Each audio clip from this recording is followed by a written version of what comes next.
వాల్మీకులను ఎస్టీలుగా గుర్తించాలని కర్నూలులో వాల్మీకి యువసేన ఆధ్వర్యంలో యువగర్జన ర్యాలీ నిర్వహించారు. రాజ్విహార్ కూడలి నుంచి కలెక్టర్ కార్యాలయం వరకు ఈ ప్రదర్శన కొనసాగింది. ఈ ప్రదర్శనలో వాల్మీకి బోయలు పెద్ద సంఖ్యలో పాల్గొని రాష్ట్ర ప్రభుత్వానికి వ్యతిరేకంగా నినాదాలు చేశారు. ఎన్నికల సమయంలో వాల్మీకులను ఎస్టీలుగా గుర్తిస్తామని చెప్పి అధికారంలోకి వచ్చిన పార్టీలు తర్వాత పట్టించుకోకపోవడం లేదని ఆగ్రహం వ్యక్తం చేశారు. అన్ని రాష్ట్రాలలో వాల్మీకులు ఎస్సీలుగా ఎస్టీలుగా గుర్తింపు పొందుతుంటే ఆంధ్రప్రదేశ్ రాష్ట్రంలో కేవలం కొన్ని జిల్లాల్లో మాత్రమే బీసీలుగా గుర్తిస్తున్నారని, వెంటనే కేంద్ర రాష్ట్ర ప్రభుత్వాలు వాల్మీకులను ఎస్టీలుగా గుర్తించి తమకు న్యాయం చేయాలని వారు డిమాండ్ చేశారు.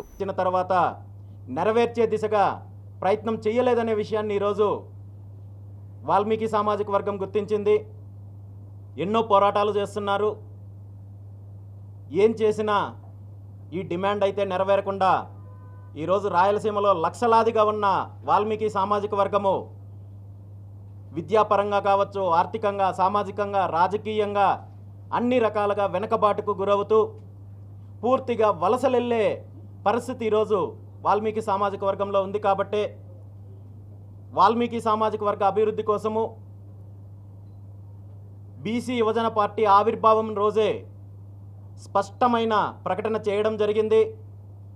మాకు అవకాశం ఇస్తే ఖచ్చితంగా వాల్మీకి సామాజిక వర్గాన్ని ఎస్టీ జాబితాలో చేర్చి తీరుతామని చెప్పి ఆ రోజు మాట ఇవ్వడం జరిగింది.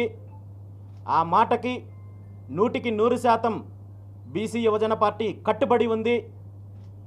వాల్మీకి సామాజిక వర్గం చేసే ఈ పోరాటంలో అన్ని రకాలుగా మా సహాయ సహకారాలు ఉంటాయి, మా మద్దతు ఉంటుందని చెప్పి కూడా తెలియజేయడం జరిగింది. ఈరోజు ఎస్సీ ఎస్టీ సామాజిక వర్గానికి సంబంధించి అభివృద్ధి కోసము ఎన్నో రకాలుగా పథకాలు చెప్తున్నారు, నిధులు కేటాయిస్తున్నామని చెప్తున్నారు తప్ప వీటిని పూర్తిగా ఈ సామాజిక వర్గాలకు ఉపయోగించే పరిస్థితి లేదు.